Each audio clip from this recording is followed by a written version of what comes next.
Hi guys, my name is Trevor Sullivan, a software trainer with CBT Nuggets. I wanted to take a few moments today to talk to you about my personal thoughts on whether you should go more for a university degree or whether you should go more towards the certification route and self-learning route and perhaps even a technical boot camp type of route.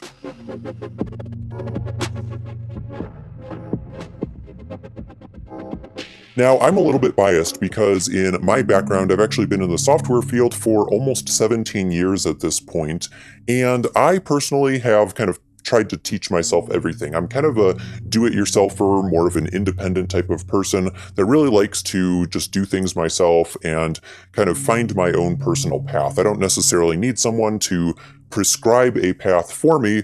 I just kind of pick up on the different technologies or knowledge pieces that I am particularly interested at a particular time. So I'm more of that kind of self-learner type. However, if you're the type of person who wants a path that's been kind of laid out for you, if you want to kind of work in a class or a team, you might feel a little bit more at home in a university setting. The challenge with going with a university setting is that it's going to cost you a lot more in the long run.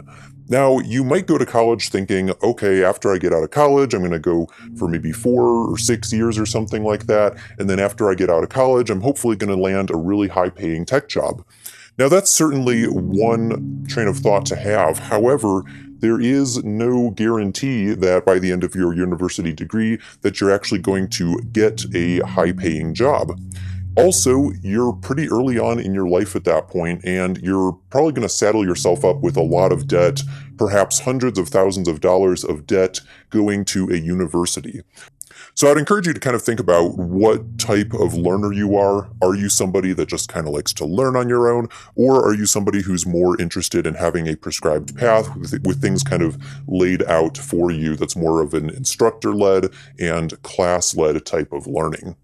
One of the other topics that I wanted to talk about is around building a development resume. Now, you might think, okay, I know all these different technologies. I know JavaScript, I know PowerShell, I know C#.net, I know different programming languages and different frameworks like AngularJS or React or things like that. Well, if you're tempted to put those things on your resume, I would caution you to hold off and instead emphasize on things that you've actually created or things that you've built over time. So when an employer is looking at your resume and they're saying, hey, do I want to hire this person as an engineer, a software developer, a data scientist, whatever role it is that you might be playing in that organization, they're going to be looking at what things have you accomplished? What have you actually created in your lifetime as a software developer or engineer, et cetera, et cetera. So I would encourage you to emphasize more towards the top of your resume things that you've actually built or created, things that you've experienced in the past, and how you have helped to shape the software world overall.